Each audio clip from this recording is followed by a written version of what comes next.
What is going on, everyone? Elliot here from MovieFiles, giving you my fresh out of the theater reaction to seeing the Joker, Folie, Joker 2. Before we get into my thoughts, which will be spoiler free, thank you all for clicking on the video. Do me a favor, hit the like button. Leave your thoughts in the comments if you were a fan of the first one, if you're excited for the second one. And then if you're watching this after you've seen the film, let me know your thoughts on the movie. So just to get this out of the way, fan of the first Joker is not something I rewatch a lot. I didn't even rewatch it before seeing this film, but it's a film I appreciate.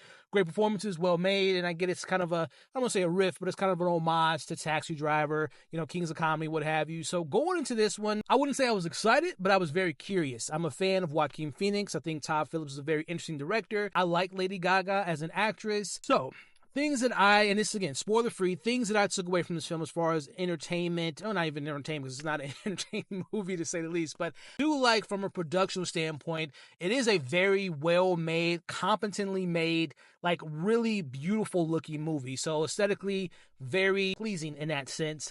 I thought that the performances for the most part gave enough to make you invested.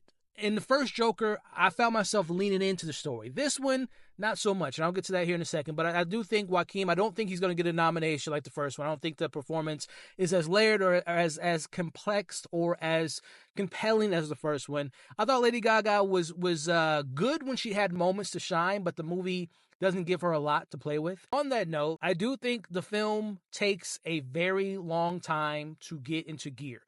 Without getting into all the reviewing of it all, but I was not a fan of the first half. And to address the elephant in the room, it is a musical, and I can appreciate a well-made, choreographed, performed musical sets, and there are tons of them in this movie. But I'm going to tell y'all right now, 9 times out of 10, whenever we would cut to a musical, it just took me out of the movie. I get the point of the musical. I get what they were saying with the musical. I get that it's a continuation of the first one in regards to how the musical plays out in the narrative, but it just wasn't a fan. It's nothing against the songs or the performances. It just, whenever the film would explore certain elements of the story, we would cut to a musical, and it just took me out of the moments. But I will say the second half is significantly better than the first half. In the third act, it's just kind of something I'm mixed on. Forgive my little post-edit insert here, but I was thinking about this as I was driving home. And one more thing I'll say about just like appreciating the productional value. The film, again, is very gorgeous to look at. But as I was driving, this reminded me of like going to like a really beautiful museum, but all the paintings were turned around. Like it felt like the direction that Todd Phillips wanted to go was to really showcase the filmmaking of it all, but not to explore the complexities and depths of the things he was trying to explore. One more note as it pertains to the ending, without spoiling it, all I'll say is the ending felt like a studio note.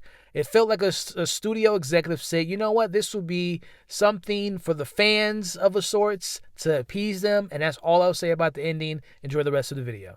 There is an ending. Of course, there is an ending to this movie. One that will definitely leave a lot of people talking, including myself when I get to that point later in the week.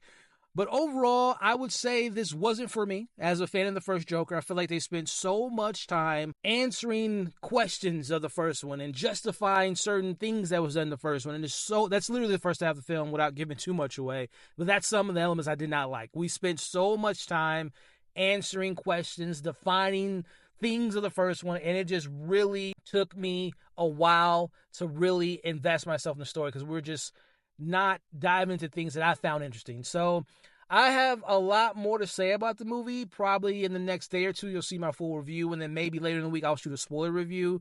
But again, for me, this is a half of a good movie with some really solid performances, even though I felt like a lot of it was due to the script not being as investing to its characters. Well-made movie, but just a lot of emptiness for me. Again, I don't know. I don't want to say I don't know why they had to make it because I'm not one of those people that say, why does this movie have to be? I don't want to be that person, but it's just a film that I don't think fully lives up to the potential that was laid out there. But again, more on that in the coming days. But let me know in the comments. Are you excited? Will you be seeing it? Let's talk about it in the comments below. Again, like, share, comment, subscribe if you haven't already. And I'll see you guys in a couple days to give you my full thoughts. But again, thank you for watching this video, and I'll see you soon.